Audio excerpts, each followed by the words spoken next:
What's going on, Boston Celtics fans? We have Game 3 tonight for the NBA Finals. We will be live here on Celtics Today by Chat Sports, but I want to hop on here real quick. We are currently about 6-ish hours away from tip-off, but I want to get on here and talk to you guys because I know there is a ton of information swirling around Twitter or X right now, and there's a lot of conflicting reports, at least in my opinion, that I've been seeing on Kristaps Porzingis. So I just wanted to take all the information that I have just tried to take in the last 24 hours, put it on one video so we could possibly be all on the same page here about Kristaps Porzingis and whether he is playing, whether he is done for the NBA Finals, whether this is the most rare leg injury in the entire world they've ever seen, which that's what it sounds like on Twitter here. Let's just go ahead and break down what we know about Kristaps Porzingis. This is for sure. Porzingis is questionable. It is currently 3:30 on the East Coast here when I'm making this video. Porzingis is questionable.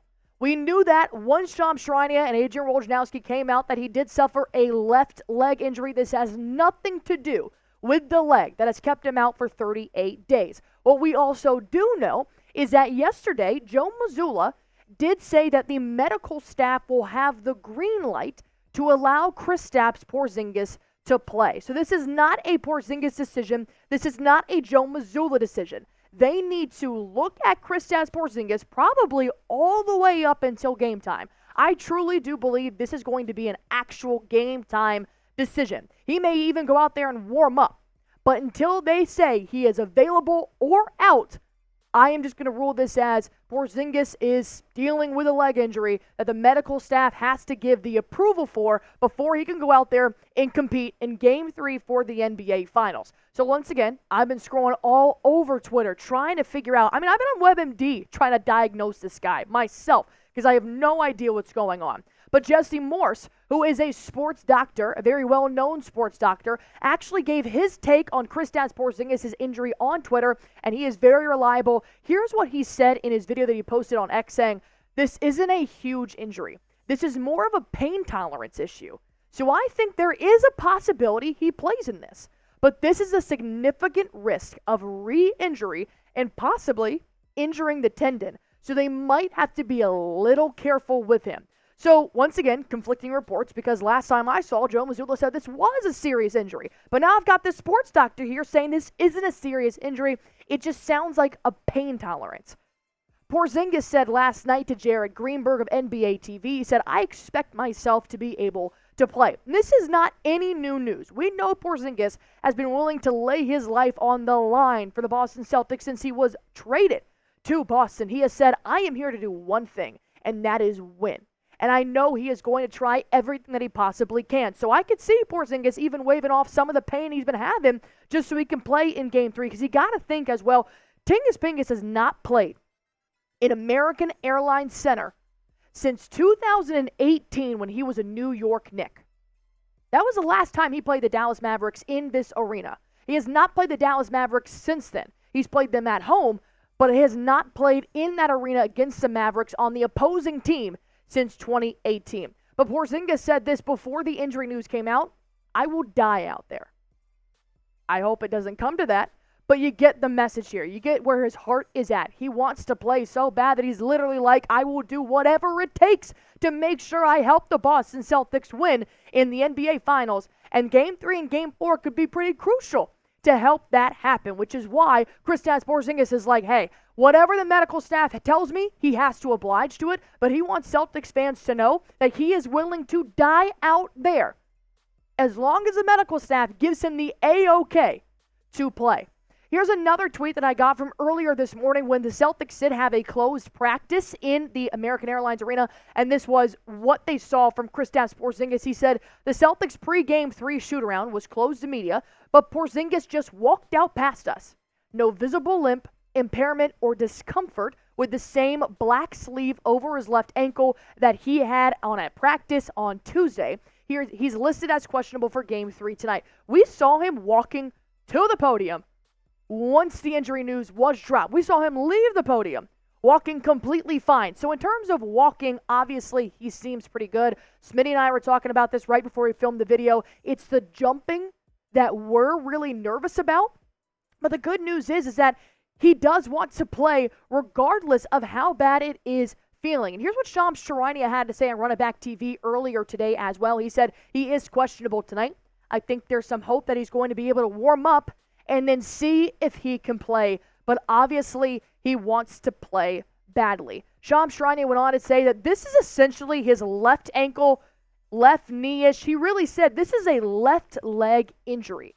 And from reports that I've read, I'm not going to be a doctor. I might even fudge this up. Something about the tendon is just disattached to something it should be attached to. So it just sounds like a mess is happening in his left leg here. But this is what Smitty and I are talking about. Do not be completely convinced he's fine if you see him warming up. That may actually be a telltale sign for the Celtics to allow him to play or allow him to sit. It might literally go up until the game time to decide whether or not he's going to play. And this is where we're also a little bit concerned, is the jumping aspect of it all. But he got hurt in game 2 and stayed in for 6 more minutes. Not to mention, he had a block on Kyrie Irving while he was still in that ball game. So, we didn't know the extent of that injury, but it looked like Porzingis played 6 full minutes with that injury in progress. So maybe that's a little bit of good news. But from other resources I've seen on Twitter, it sounds like Porzingis may eventually need to get surgery as well, which makes it a little more intimidating of a severe injury. Once again, that's just several different reports that I have seen that Porzingis may eventually need to get surgery, but it doesn't sound like there's any action to take right now. If there was, then you would see him already ruled out for 6 to 8 weeks or whatever the timetable may be. If Porzingis does not play, expect Tillman minutes. Maybe not so much Luke Cornett, because in my mind, I'm like, oh, here we go. Luke Cornett's getting back in the game. But Joe Mazzulla actually liked how Tillman played last time they played the Dallas Mavericks at the Dallas Mavericks arena when they were in the regular season. So it looks like we're going to see a little bit more of Xavier Tillman minutes if Kristaps Porzingis does not play. If he does not play, I do not think the Celtics need him to win. I don't. Do they want him? Absolutely.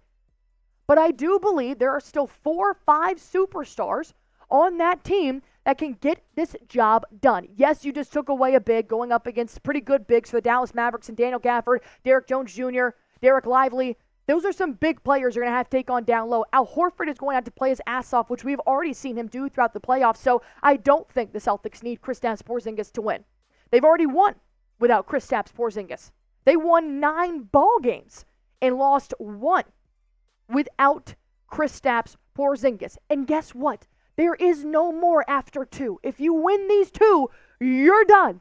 That's it. The Celtics have already put in the work in order to be up 2-0.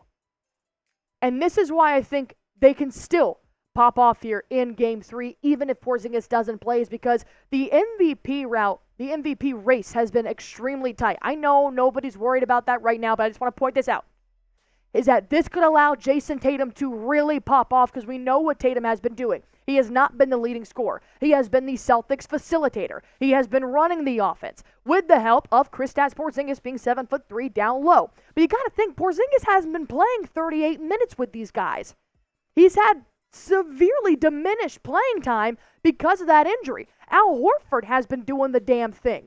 So if Porzingis doesn't play, I think Jason Tatum now has the opportunity to not only take charge in the NBA Finals MVP race, but he also has a chance to lead the Boston Celtics, maybe not in scoring, but in other areas as well. I think this is a time that the troops are going to rally around whether or not Kristaps Porzingis can play or not play. But the good news is that we're going to have everything for you guys live tonight starting at 7:30 p.m. Eastern Time. Myself, Smith Dog, we're going to be here talking to you guys about play-by-play highlights and stats. And, of course, if Porzingis is warming up, that means we're going to have breaking news if Porzingis will play or not play. That's why you guys should tune in to our pregame starting at 7:30 p.m. Eastern Time. We'll see you guys there.